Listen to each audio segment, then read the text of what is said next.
Hello, welcome to Anu's life style. మేము ఈరోజు బిర్యానీ చేసుకుంటున్నాము. వెజిటేబుల్ పలావు. కుక్కర్ పెట్టాను. ఒక 4 స్పూన్ల ఆయిల్ వేసాను. బిర్యానీ ఆకు, లవంగం, పట్ట వేస్తున్నాను.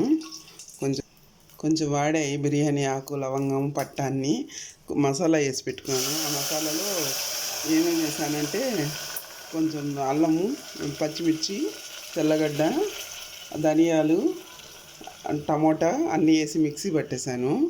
అది ఇప్పుడు మసాలా కొంచెం ఆయిల్లో ఉడికాక చూడండి, ఉడుకుతూ ఉంది మసాలా. దాంట్లో సాల్ట్ వేస్తున్నాను. మేము రాళ్ళు ఉప్పే వాడతాము.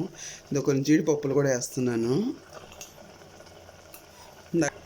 ఉడుకుతూ ఉంది, భలే వస్తుంది స్మెల్, మసాలా స్మెల్. దాంట్లో కొన్ని పొటాటో కూడా వేసేస్తున్నాను.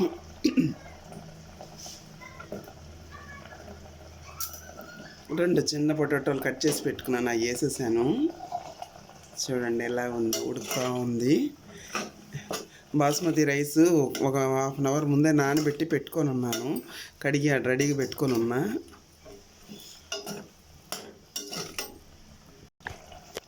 కొంచెం ఉడికింది, అవన్నీ మసాలా అన్నీ ఆయిల్ పైకి తేలుతూ ఉంది. రైస్ వేస్తున్నాను. ఒక చిన్న గ్లాస్ నానబెట్టాను అనమాట. 2 గ్లాసుల వాటర్ వేసి మూత పెట్టేస్తే 3 విజిల్లు వచ్చేస్తే రైస్, వాటర్ అన్నీ వేసేసాను. మూత పెట్టేస్తాను. 3 విజిల్లు వచ్చేస్తే బాగా వచ్చేస్తుంది రైసు. నచ్చితే లైక్ చేయండి, షేర్ చేయండి, సబ్స్క్రైబ్ చేసుకోండి. ఓకే, బాయ్ అండి.